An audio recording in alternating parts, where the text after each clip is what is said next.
Hey everyone, and welcome to another weekly check-in vlog, where I take you along on the weekend to see how I'm doing on my goals and what I'm currently reading. My name is Wiebke, and this year I'm trying to get out of survival mode. Currently I'm not doing so well, but I had the epiphany last week that I wasn't actually enjoying what I'm doing. So I've been focusing a lot on my mind and my body, but I kind of left my soul behind. So this weekend I'm trying to do things I enjoy and then actually enjoy them without underlying stressors and worries. And to start off, we're going to go running. And it's about 5K that my running plan says I have to run very, very slow. And so I'm going to do that. It's nice and sunny outside. Currently not listening to any audiobooks. I'm catching up on podcasts a little bit right now. I think the next one in my queue is one by Mel Robbins. Yeah, let's see about that. Sorry if you hear the laundry in the background. And something's crawling upstairs.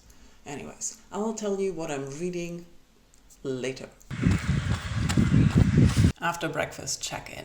Let's talk about last week, or in general last weekend I told you about this big secret project. It wasn't really a big secret project, it was more something that's been in the back of my mind for weeks that I couldn't really talk about, and no decision has been made yet, but there has been an opening in a different team at work, and I applied for that and had the job interview on Tuesday, so my part of the decision process is done. I can't do anything else now for them to decide who they're going to give the job to.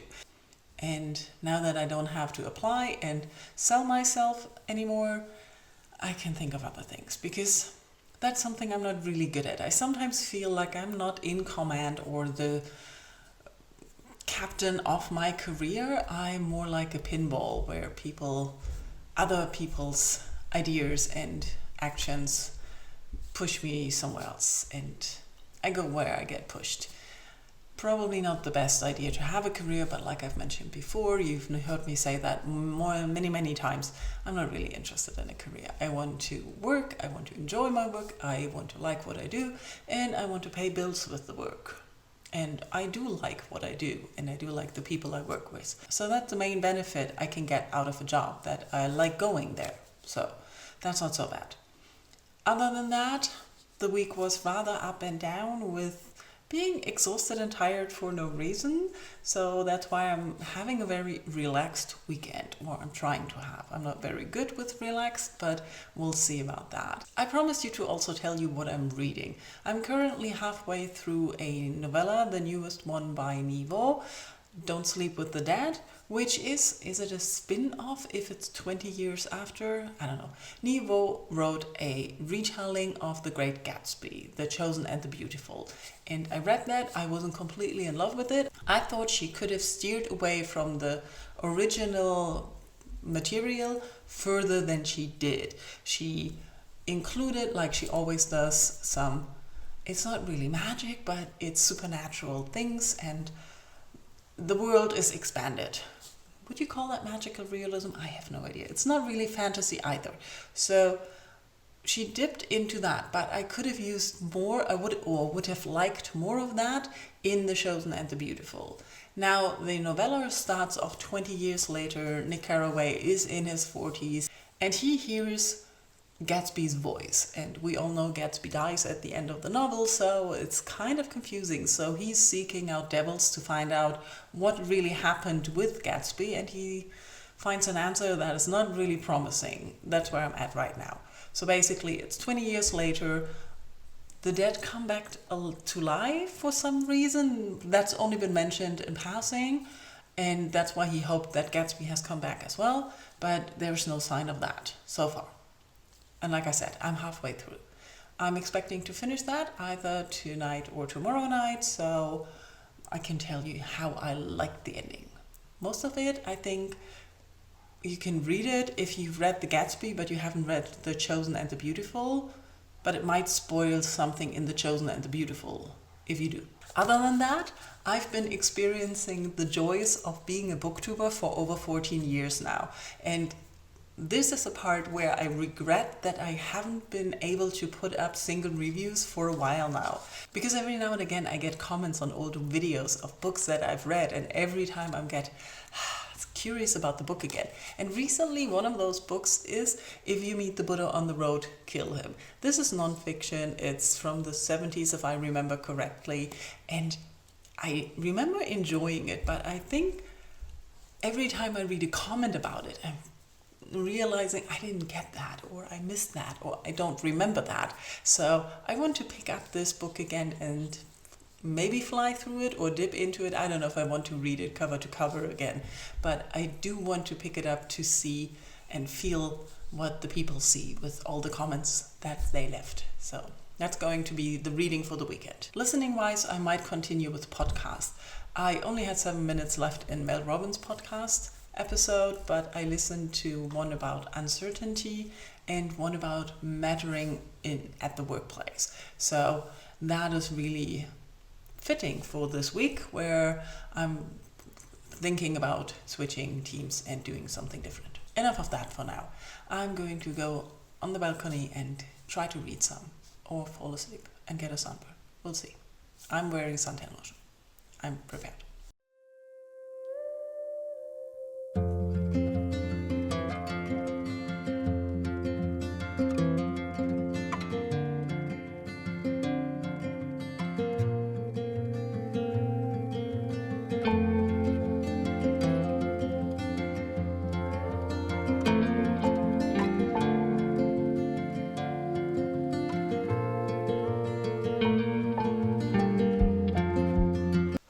I underestimated how much rest I actually need. I spent lovely time reading outside on my balcony, and then I had to go pick up some present from another part of town. So I took my bike, and my body didn't like that. So I had thought of getting food over there, but then I was like, no, I don't want to get back into my part of town. So I went to my part of town, but I also was too tired and lazy to cook. So I got food here, and I was very brave and tested something new, which was okay. It wasn't like, I don't have to eat that again, but it was nice. And I spent some more time reading If You Meet the Buddha on the Road, Kill Him. I read the first part, where it's all about the introduction, that this book is written by a psychotherapist and his take on psychotherapy, and also his idea of what people want and what the person or the job of a therapist is. Partly he's talking about how we're all on a pilgrimage and trying to find the meaning of life and looking for change, or rather that pain drives us to look for change, and that the therapist can only help and guide, like a guru can guide through metaphor, and that we all tell through stories, or that the telling of stories is part of the healing process and finding who we are and what we need.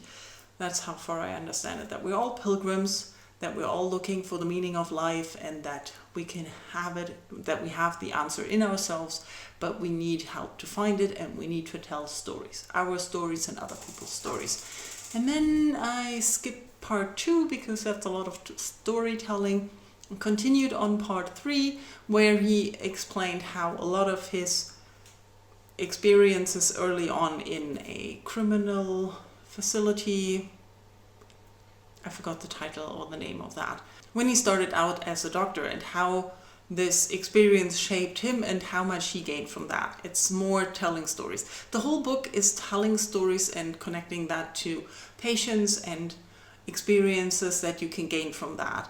And this part, the third part, is what he gained from those patients. So I read about a few patients already, and I think I have one more story left. And then there's the fourth part, which I have no clue what it is about in detail at the moment. I hope to finish part 3 and part 4 tomorrow, and then maybe pick and choose some of the stories throughout the rest of the week.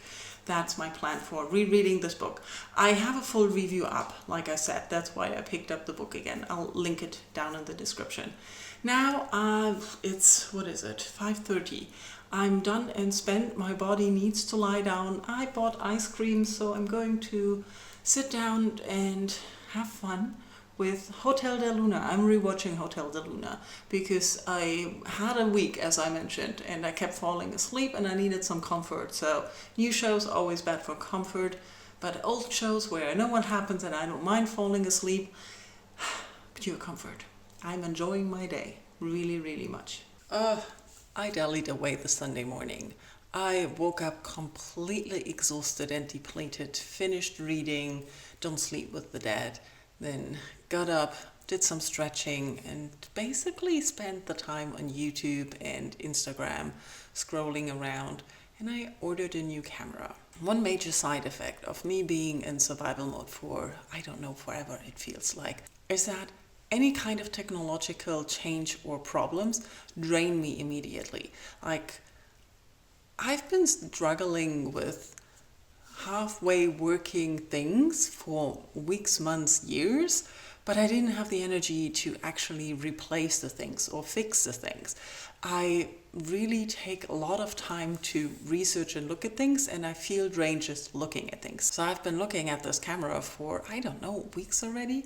And it's kind of expensive, so I don't really know if it's worth it, but I decided today I'm going to just buy it because I feel awful, and yeah, buying doesn't make me feel better, but I do like the vlogging that I'm doing on the weekends, and getting a different vlogging camera that is apparently the best vlogging camera that you can have out there right now. Well, it gets good reviews and a lot of people apparently use it.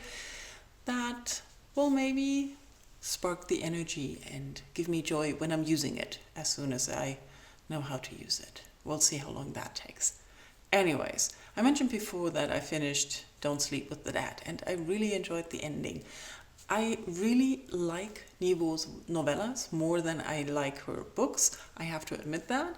But what I really like about her and why I keep reading everything she puts out is the way she writes. The way she writes characters and the way she writes the world. Everything just feels so natural. Even the most fantastical elements that are presented are just part of the natural surrounding. She doesn't really explain things. She just throws you in there and you feel comfortable and it makes sense. You're like, oh yeah, of course, devils walk around here. We drink demon blood and things like that. Perfectly normal. So Don't Sleep with the Dead really deals at the end with wanting, and also the whole book is dedicated to unreliable narrators, which in the end turns out to be everyone. We're all unreliable narrators of the stories we tell ourselves and we tell others about us. So I really like that twist. Honestly, I would recommend it, even if you haven't read The Chosen and the Beautiful. Like I said, it will spoiler the ending of that or some parts of that. So if you want to read it, I would recommend reading that first. But if you're not interested in a retelling of The Great Gatsby, but you're interested in reading this book, go ahead. You really get some fun out of it, and it's 100 pages. It's not so long.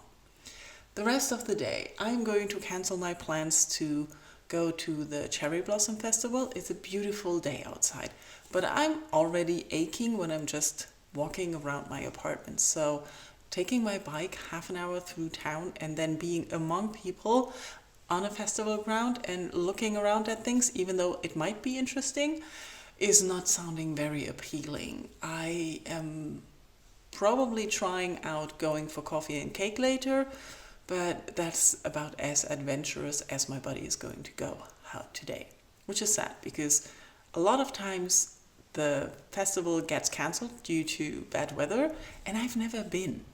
So today would have been the chance, but I don't see myself going. So yeah, I'm going to read more in If You See the Buddha on the Road, Kill Him, and then that's going to be probably been the day.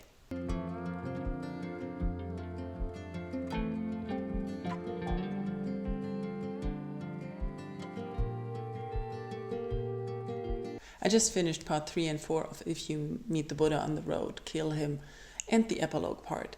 And I did make a good choice of rereading this because it's all about the changes in us. There are no masters. We need to look for things ourselves, and we cannot rely on somebody else to give us meaning. But we need to find meaning ourselves, and we're constantly searching as it's changing. We just need to accept what it is, or it is what it is.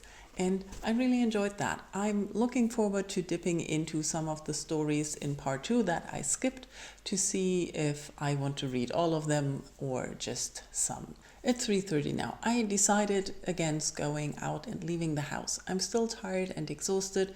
I made myself some ugly avocado bagel for lunch, and I really don't want to do anything anymore.